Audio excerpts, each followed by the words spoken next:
Bacaan Alkitab 24 Oktober 2021. 2 Raja-Raja pasal 5, 1 Timotius pasal 2, Daniel pasal 9, Mazmur pasal 117 dan pasal 118. 2 Raja-Raja pasal 5. Naaman, Panglima Raja Aram, adalah seorang terpandang di hadapan tuannya dan sangat disayangi. Sebab oleh dia, Tuhan telah memberikan kemenangan kepada orang Aram. Tetapi orang itu seorang pahlawan tentera sakit kusta. Orang Aram pernah keluar bergerombolan dan membawa tertawan seorang anak perempuan dari negeri Israel yang menjadi pelayan pada istri Naaman. Berkatalah gadis itu kepada nyonyanya, "Sekiranya tuanku menghadap nabi yang di Samaria itu, maka tentulah nabi itu akan menyembuhkan dia dari penyakitnya." Lalu pergilah Naaman memberitahukan kepada tuannya, katanya, "Begini-beginilah dikatakan oleh gadis yang dari negeri Israel itu." Maka jawab Raja Aram, "Baik, pergilah dan aku akan mengirim surat kepada Raja Israel." Lalu pergilah Naaman dan membawa sebagai persembahan 10 talenta perak dan 6.000 shekel emas dan 10 potong pakaian. Ia menyampaikan surat itu kepada Raja Israel yang berbunyi, "Sesampainya surat ini kepadamu, maklumlah kiranya bahwa aku menyuruh kepadamu Naaman, pegawaiku, supaya engkau menyembuhkan dia dari penyakit kustanya." Segera sesudah Raja Israel membaca surat itu, dikoyakkannya lah pakaiannya serta berkata, "Yahweh-kah aku ini yang dapat mematikan dan menghidupkan, sehingga orang ini mengirim pesan kepadaku, supaya aku sembuhkan seorang dari penyakit kustanya? Tetapi sesungguhnya perhatikanlah dan lihatlah, ia mencari gara-gara terhadap aku." Segera sesudah didengar Elisa, abdi Yahweh itu, bahwa Raja Israel mengoyakkan pakaiannya, dikirimnyalah pesan kepada Raja, bunyinya, "Mengapa engkau mengoyakkan pakaianmu? Biarlah ia datang kepadaku, supaya ia tahu bahwa ada seorang nabi di Israel." Kemudian datanglah Naaman dengan kudanya dan keretanya, lalu berhenti di depan pintu rumah Elisa. Elisa menyuruh seorang suruhan kepadanya mengatakan, "Pergilah mandi 7 kali dalam sungai Yordan, maka tubuhmu akan pulih kembali, sehingga engkau menjadi tahir." Tetapi pergilah Naaman dengan gusar sambil berkata, "Aku sangka bahwa setidak-tidaknya ia datang keluar dan berdiri memanggil nama Tuhan, Yahweh-nya, lalu menggerak-gerakkan tangannya di atas tempat penyakit itu, dan dengan demikian menyembuhkan penyakit kustaku. Bukankah Abana dan Parpar, sungai-sungai Damsik, lebih baik dari segala sungai di Israel? Bukankah aku dapat mandi di sana dan menjadi tahir?" Kemudian berpalinglah ia dan pergi dengan panas hati. Tetapi pegawai-pegawainya datang mendekat serta berkata kepadanya, "Bapak, seandainya Nabi itu menyuruh perkara yang sukar kepadamu, bukankah Bapak akan melakukannya? Apalagi sekarang, ia hanya berkata kepadamu, 'Mandilah dan engkau akan menjadi tahir.' Maka turunlah ia membenamkan dirinya 7 kali dalam sungai Yordan, sesuai dengan perkataan abdi Yahweh itu. Lalu pulihlah tubuhnya kembali seperti tubuh seorang anak dan ia menjadi tahir. Kemudian kembalilah ia dengan seluruh pasukannya kepada abdi Yahweh itu. Setelah sampai tampillah ia ke depan Elisa dan berkata, 'Sekarang aku tahu bahwa di seluruh bumi tidak ada Yahweh kecuali di Israel. Karena itu terimalah kiranya suatu pemberian dari hambamu ini.' Tetapi Elisa menjawab, 'Demi Tuhan yang hidup, yang di hadapannya aku menjadi pelayan, sesungguhnya aku tidak akan menerima apa-apa.' Dan walaupun Naaman mendesaknya supaya menerima sesuatu, ia tetap menolak. Akhirnya berkatalah Naaman, 'Jikalau demikian, biarlah diberikan kepada hambamu ini tanah sebanyak muatan sepasang bagal, sebab hambamu ini tidak lagi akan mempersembahkan korban bakaran atau korban sembelihan kepada Allah lain kecuali kepada Tuhan. Dan kiranya Tuhan mengampuni hamba-Mu ini dalam perkara yang berikut. Apabila tuanku masuk ke kuil Rimon untuk sujud menyembah di sana, dan aku menjadi pengapitnya, sehingga aku harus ikut sujud menyembah dalam kuil Rimon itu, kiranya Tuhan mengampuni hamba-Mu ini dalam hal itu. Maka berkatalah Elisa kepadanya, "Pergilah dengan selamat."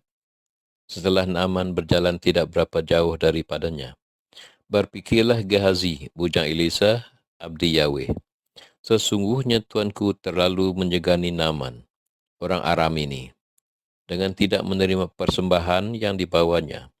Demi Tuhan yang hidup, sesungguhnya aku akan berlari mengejar dia dan akan menerima sesuatu daripadanya." Lalu Gehazi mengejar Naaman dari belakang. Ketika Naaman melihat ada orang berlari-lari mengejarnya, turunlah ia dengan segera dari atas kereta untuk mendapatkan dia dan berkata, "Selamat." Jawabnya, "Selamat. Tuanku Elisa menyuruh aku mengatakan, baru saja datang kepadaku 2 orang muda dari pegunungan Efraim dari antara rombongan Nabi. Baiklah berikan kepada mereka 1 talenta perak dan 2 potong pakaian." Naaman berkata, "Silakan, ambillah 2 talenta." Naaman mendesak dia dan membungkus 2 talenta perak dalam 2 pundi-pundi dan 2 potong pakaian, lalu memberikannya kepada 2 bujangnya. Mereka ini mengangkut semuanya di depan Gehazi. Setelah mereka sampai ke bukit, disambutnyalah dari tangan mereka. Disimpannya di rumah dan disuruhnya kedua orang itu pergi. Maka pergilah mereka. Baru saja Gehazi masuk dan tampil ke depan tuannya, berkatalah Elisa kepadanya, "Dari mana Gehazi?"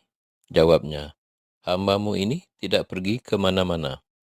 Tetapi kata Elisa kepadanya, "Bukankah hatiku ikut pergi ketika orang itu turun dari atas keretanya mendapatkan kau? Maka sekarang engkau telah menerima perak dan dengan itu dapat memperoleh kebun-kebun, kebun zaitun, kebun anggur, kambing domba, lembu sapi, budak laki-laki dan budak perempuan. Tetapi penyakit kusta Naaman akan melekat kepadamu dan kepada anak cucumu untuk selama-lamanya." Maka keluarlah Gehazi dari depannya dengan kena kusta, putih seperti salju. 1 Timotius pasal 2. Pertama-tama aku menasihatkan, naikkanlah permohonan, doa syafaat, dan ucapan syukur untuk semua orang, untuk raja-raja dan untuk semua pembesar, agar kita dapat hidup tenang dan tentram dalam segala kesalehan dan kehormatan. Itulah yang baik dan yang berkenan kepada Yahweh, Juru Selamat kita, yang menghendaki supaya semua orang diselamatkan dan memperoleh pengetahuan akan kebenaran.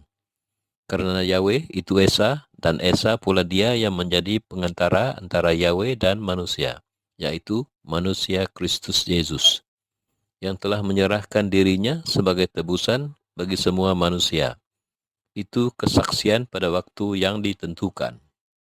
Untuk kesaksian itulah aku telah ditetapkan sebagai pemberita dan rasul. Yang kukatakan ini benar, aku tidak berdusta. Dan sebagai pengajar orang-orang bukan Yahudi dalam iman dan kebenaran. Oleh kerana itu, aku ingin supaya di mana-mana orang laki-laki berdoa dengan mendadahkan tangan yang suci, tanpa marah dan tanpa perselisihan. Demikian juga hendaknya perempuan. Hendaklah ia berdandan dengan pantas, dengan sopan dan sederhana. Rambutnya jangan berkepang-kepang. Jangan memakai emas atau mutiara ataupun pakaian yang mahal-mahal. Tetapi hendaklah ia berdandan dengan perbuatan baik, seperti yang layak bagi perempuan yang beribadah. Seharusnya lah perempuan berdiam diri dan menerima ajaran dengan patuh. Aku tidak mengizinkan perempuan mengajar dan juga tidak mengizinkannya memerintah laki-laki. Hendaklah ia berdiam diri. Kerana Adam yang pertama dijadikan, kemudian barulah Hawa. Lagi pula bukan Adam yang tergoda, melainkan perempuan itulah yang tergoda dan jatuh ke dalam dosa. Tetapi perempuan akan diselamatkan kerana melahirkan anak, asal ia bertekun dalam iman dan kasih dan pengudusan dengan segala kesederhanaan. Daniel pasal 9. Pada tahun pertama pemerintahan Darius, anak Ahasverus, dari keturunan orang Media, yang telah menjadi raja atas kerajaan orang Kasdim. Pada tahun pertama kerajaannya itu aku, Daniel, memperhatikan dalam kumpulan kitab jumlah tahun yang menurut firman Tuhan kepada Nabi Yeremia akan berlaku atas timbunan puing Yerusalem, yakni 70 tahun. Lalu aku mengarahkan mukaku kepada Tuhan Yahweh untuk berdoa dan bermohon, sambil berpuasa dan mengenakan kain kabung serta abu. Maka aku memohon kepada Tuhan, Yahwehku, dan mengaku dosaku. Demikian, Tuhan, Yahweh yang maha besar dan dahsyat, yang memegang perjanjian dan kasih setia terhadap mereka yang mengasihi Engkau, serta berpegang pada perintah-Mu. Kami yang telah berbuat dosa dan salah, kami telah berlaku fasik dan telah memberontak. Kami telah menyimpang dari perintah dan peraturan-Mu, dan kami tidak taat kepada hamba-hamba-Mu, para nabi, yang telah berbicara atas nama-Mu kepada raja-raja kami, kepada pemimpin-pemimpin kami, kepada bapa-bapa kami, dan kepada segenap rakyat negeri. Ya Tuhan, Engkaulah yang benar, tetapi patutlah kami malu seperti pada hari ini. Kami orang-orang Yahuda, penduduk kota Yerusalem, dan segenap orang Israel, mereka yang dekat dan mereka yang jauh, di segala negeri kemana Engkau telah membuang mereka, oleh kerana mereka berlaku murtad terhadap Engkau. Ya Tuhan, kami, raja-raja kami, pemimpin-pemimpin kami, dan bapa-bapa kami patutlah malu, sebab kami telah berbuat dosa terhadap Engkau. Pada Tuhan, Yahweh kami, ada kesayangan dan keampunan, walaupun kami telah memberontak terhadap Dia, dan tidak mendengarkan suara Tuhan, Yahweh kami, yang menyuruh kami hidup menurut hukum yang telah diberikannya kepada kami, dengan perantaraan para nabi, hamba-hambanya. Segenap orang Israel telah melanggar hukum-Mu dan menyimpang kerana tidak mendengarkan suara-Mu. Sebab itu telah dicurahkan ke atas kami kutuk dan sumpah yang tertulis dalam kitab Taurat Musa, hamba Yahweh itu, sebab kami telah berbuat dosa terhadap Dia, dan telah ditetapkannya firman-Nya yang diucapkannya terhadap kami dan terhadap orang-orang yang telah memerintah kami, yakni bahwa akan didatangkannya kepada kami malapetaka yang besar, yang belum pernah terjadi di bawah semesta langit, seperti di Yerusalem. Seperti yang tertulis dalam kitab Taurat Musa, segala malapetaka ini telah menimpa kami, dan kami tidak memohon belas kasihan Tuhan, Yahweh kami, dengan berbalik dari segala kesalahan kami dan memperhatikan kebenaran yang daripada-Mu. Sebab itu, Tuhan bersiap dengan malapetaka itu dan mendatangkannya kepada kami. Karena Tuhan, Yahweh kami, adalah adil dalam segala perbuatan yang dilakukannya, tetapi kami tidak mendengarkan suaranya. Oleh sebab itu, ya Tuhan Yahweh kami, yang telah membawa umat-Mu keluar dari tanah Mesir dengan tangan yang kuat dan memasyurkan nama-Mu. Seperti pada hari ini, kami telah berbuat dosa, kami telah berlaku fasik. Ya Tuhan, sesuai dengan belas kasihan-Mu, biarlah kiranya murka dan amarah-Mu berlalu dari Yerusalem, kota-Mu, gunung-Mu yang kudus. Sebab oleh kerana dosa kami dan oleh kerana kesalahan nenek moyang kami, maka Yerusalem dan umat-Mu telah menjadi celah bagi semua orang yang di sekeliling kami. Oleh sebab itu, dengarkanlah, ya Yahweh kami, doa hamba-Mu ini dan permohonannya, dan sinarilah tempat kudus-Mu yang telah musnah ini dengan wajah-Mu demi Tuhan sendiri. Ya Yahwehku, arahkanlah telinga-Mu dan dengarlah. Bukalah matamu dan lihatlah kebinasaan kami dan kota yang disebut dengan namamu, sebab kami menyampaikan doa permohonan kami ke hadapanmu, bukan berdasarkan jasa-jasa kami, tetapi berdasarkan kasih sayangmu yang berlimpah-limpah. Ya Tuhan, dengarlah. Ya Tuhan, ampunilah. Ya Tuhan, perhatikanlah dan bertindaklah dengan tidak bertangguh, oleh kerana Engkau sendiri, Yahwehku, sebab kotamu dan umatmu disebut dengan namamu. Sementara aku berbicara dan berdoa dan mengaku dosaku dan dosa bangsaku, bangsa Israel, dan menyampaikan ke hadapan Tuhan, Yahwehku, permohonanku bagi gunung kudus, Yahwehku. Sementara aku berbicara dalam doa, terbanglah dengan cepat ke arahku Gabriel, dia yang telah kulihat dalam penglihatan yang dahulu itu pada waktu persembahan korban petang hari. Lalu ia mengajari aku dan berbicara dengan aku. Daniel, sekarang aku datang untuk memberi akal budi kepadamu untuk mengerti. Ketika engkau mulai menyampaikan permohonan, keluarlah suatu firman. Maka aku datang untuk memberitahukannya kepadamu, sebab engkau sangat dikasihi. Jadi camkanlah firman itu dan perhatikanlah penglihatan itu. 70 kali 7 masa telah ditetapkan atas bangsamu dan atas kotamu yang kudus, untuk melenyapkan kefasikan, untuk mengakhiri dosa, untuk menghapuskan kesalahan, untuk mendatangkan keadilan yang kekal, untuk menggenapkan penglihatan dan nabi, dan untuk mengurapi yang maha kudus. Maka ketahuilah dan pahamilah dari saat firman itu keluar, yakni bahwa Yerusalem akan dipulihkan dan dibangun kembali sampai pada kedatangan seorang yang diurapi, seorang raja, ada 7 kali 7 masa, dan 62 kali 7 masa lamanya kota itu akan dibangun kembali dengan tanah lapang dan paritnya, tetapi di tengah-tengah kesulitan.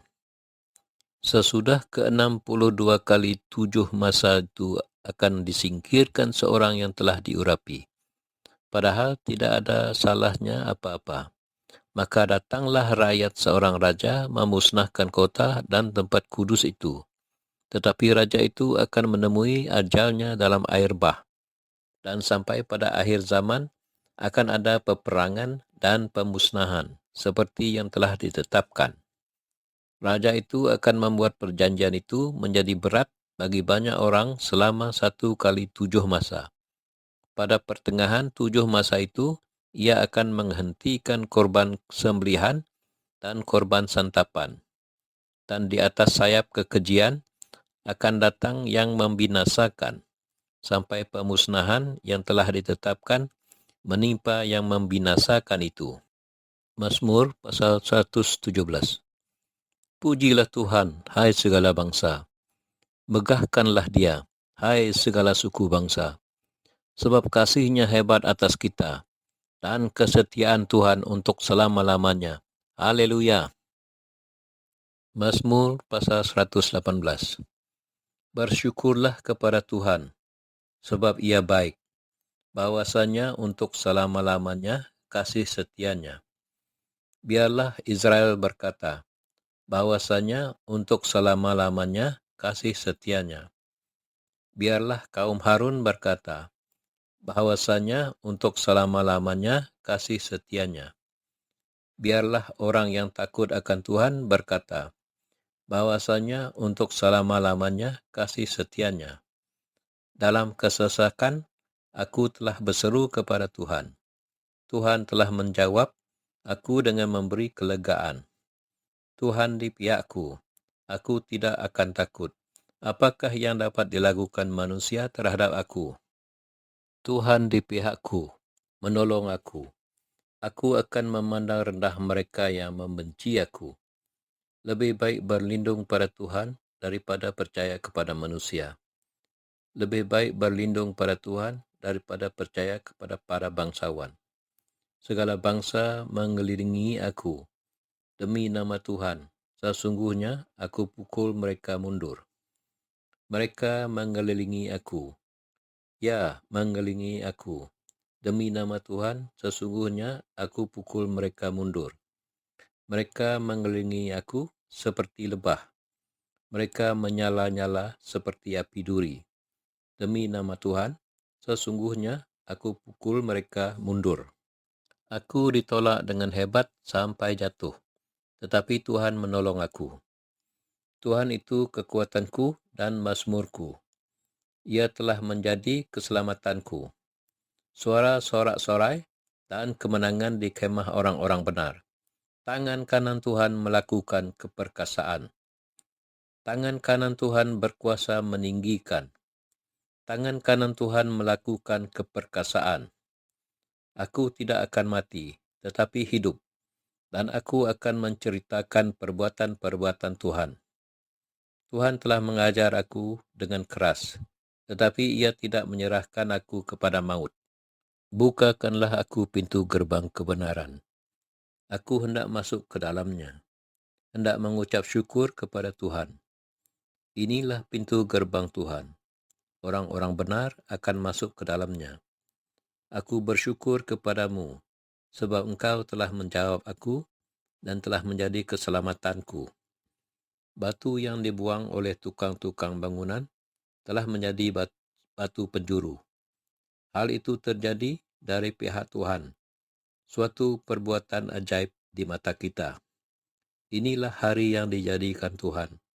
Marilah kita bersorak-sorak dan bersukacita kerananya. Ya Tuhan, berilah kiranya keselamatan. Ya Tuhan, berilah kiranya kemujuran. Diberkatilah dia yang datang dalam nama Tuhan. Kami memberkati kamu dari dalam rumah Tuhan. Tuhanlah Yahweh, dia menerangi kita. Ikatkanlah korban hari raya itu dengan tali pada tanduk-tanduk mezbah. Yahwehku, engkau, aku hendak bersyukur kepadamu, Yahwehku. Aku hendak meninggikan engkau. Bersyukurlah kepada Tuhan, sebab ia baik, bahwasanya untuk selama-lamanya kasih setianya.